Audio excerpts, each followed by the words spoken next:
Much of our lifetime is spent at work. Indeed, our economic and social well-being is derived from our work experiences. Presently, critical forces are underway that will change the nature of work as we know it today. Rapid developments in technology are creating new forms of jobs and eliminating others. Global competition is challenging us to redefine certain kinds of work. Changes in demographic patterns are creating demands for new forms of work, resulting in a workforce that acts and relates to work in a totally different way. The following are a set of videos about work and the changing nature of work. In each video, you meet an individual and hear them talk about their work, what they like, what they dislike about their work, what high performance means, changes in their work organization. I provided the people a set of questions, but what transpires is really very spontaneous in terms of how they think about their work and about the changing aspects of their work.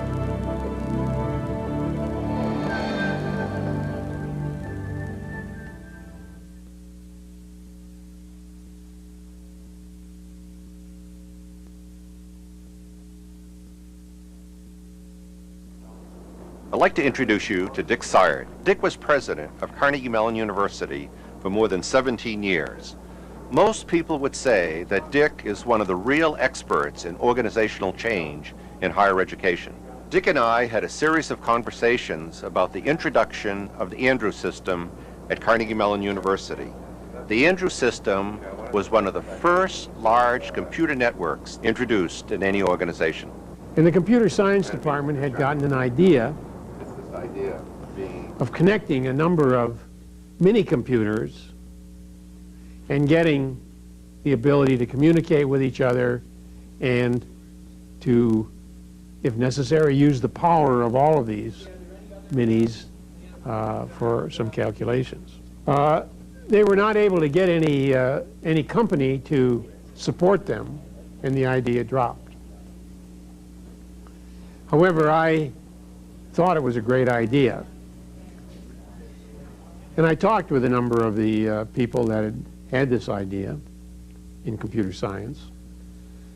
And out of these discussions, I arrived at the position that I wanted to develop a network for the whole campus, a network that would enable us to have 10 or 12,000 computers on the network at one time, and to have this network go into the dorms, into every room really in every building that we had on campus.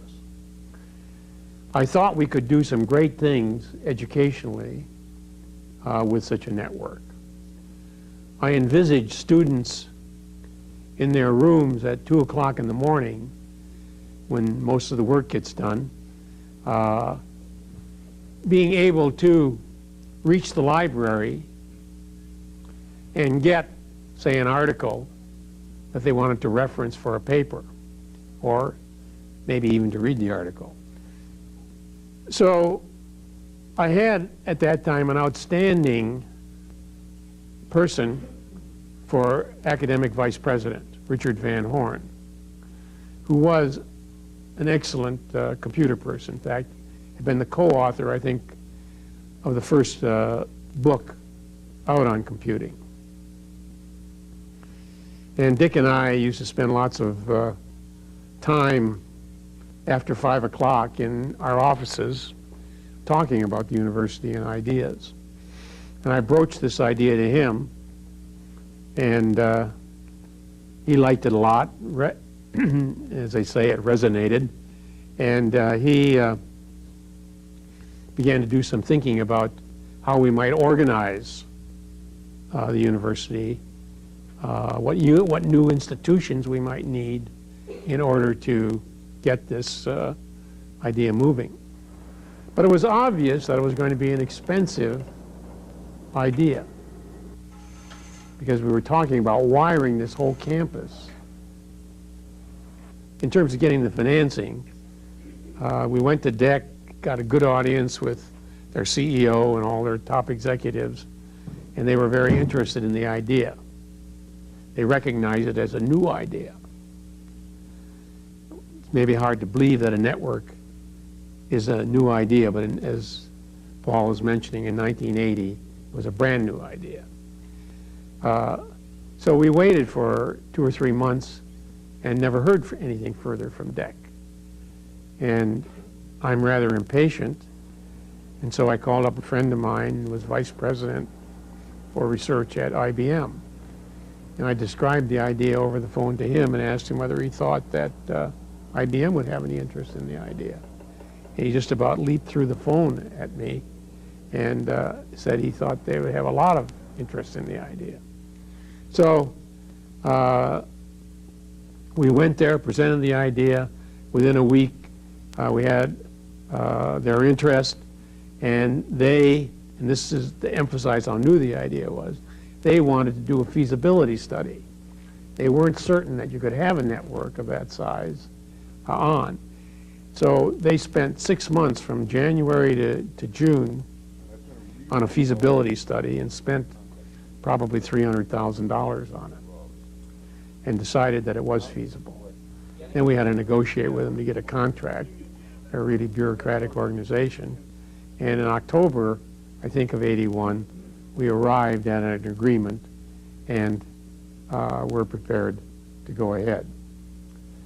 Now, what had happened on the campus in the meantime was that, as I tended to do, I got out ahead of the faculty. And I gave an interview with the Chronicle of Higher Education talking about this idea. And at that time, my idea was to require every student to have a computer. And so this idea was described on the front page of the Chronicle, and a lot of inflammatory quotes from me, and the idea was launched. Well, some of the faculty hadn't heard about it yet, and they began, as is usual with faculty members, to put up resistance to the change without really looking at all of the values and benefits from it. Sometimes people say it's easier to move a cemetery than it is to move a faculty. Anyway, a lot of opposition developed. And we strategized on how to deal with this. Our first approach was to hold seminars. And when I say we, it was Dick Van Horn, myself, and Douglas Van Houweling, whom we had hired from Cornell at that time because he was intrigued with this idea. And this was, we hired him after we got the go-ahead from IBM. So we held a series of seminars in which all faculty members were invited. We held them at different parts of the campus, let all the ideas and concerns come out, try to answer them. This is an important point in terms of ways in which you break down the resistance. And this went on. As long as we were getting people, we kept holding these seminars. And they reported to me then that things were dwindling down.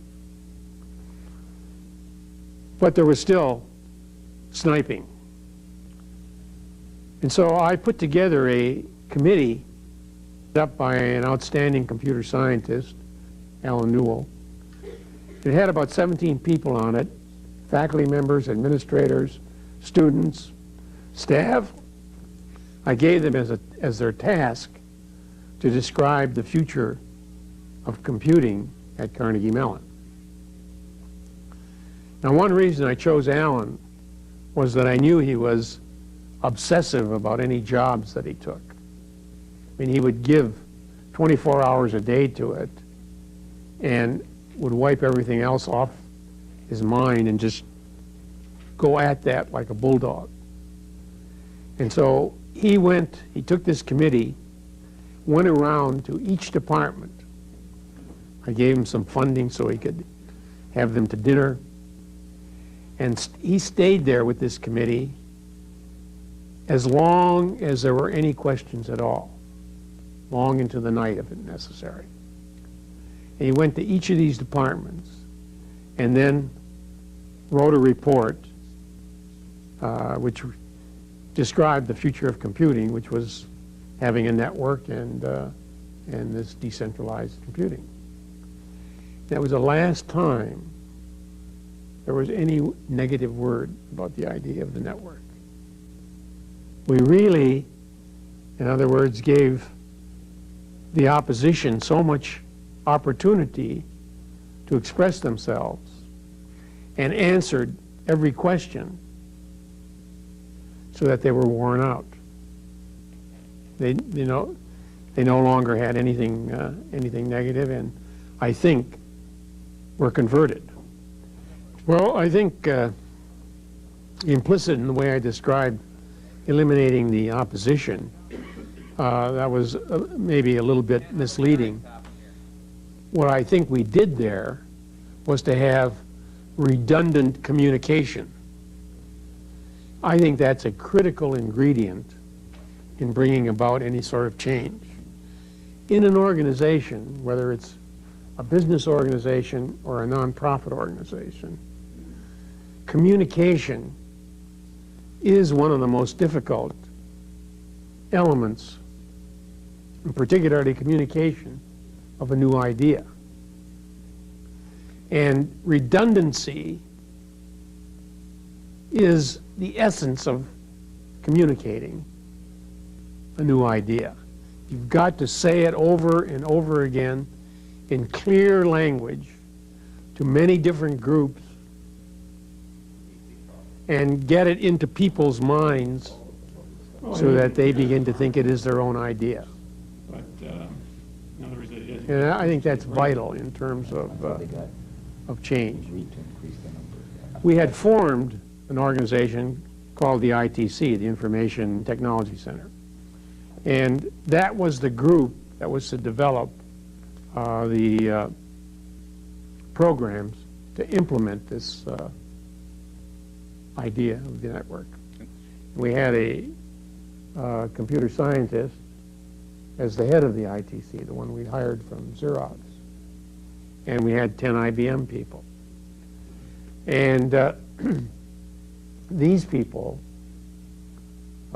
consulted to a great extent with others on the campus, and I encouraged them to do that.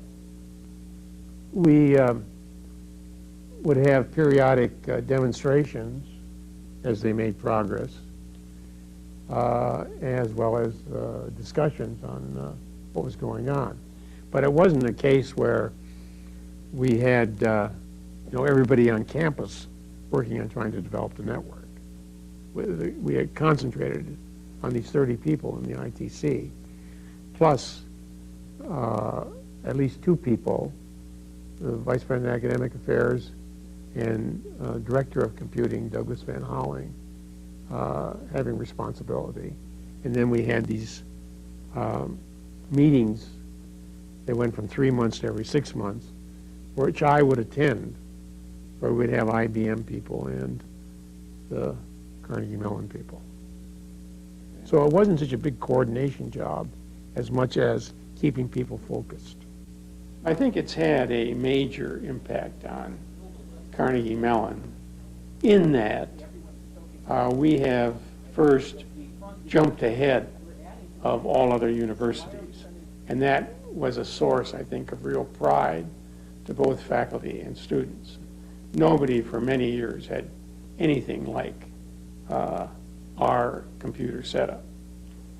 And everyone was excited about being on the frontiers and being really an explorer in a new way. But I think in a practical way, it got us stimulated, and by us I mean the faculty, stimulated to try to develop new things in the classroom. And surprisingly enough, many of the innovations in the classroom using Andrew came from the College of Fine Arts. History was a real leader in developing programs. And it spread through the whole area. Physics was another pioneer in developing new programs. So we had it stimulated further the whole environmental innovation atmosphere that I wanted to create in the university. I was always disappointed in what IBM got out of the project. They were such terrific partners for us, but I always emphasized the fact to them that we would be happy to serve as a showcase for them. And I felt the project gave them a tremendous head start over other companies in terms of developing networks. But they never took advantage of it. And to the best of my knowledge, they did not really gain from the project. In the long run, the culture of the mainframe overwhelmed IBM, and they never really exploited the whole notion of networks.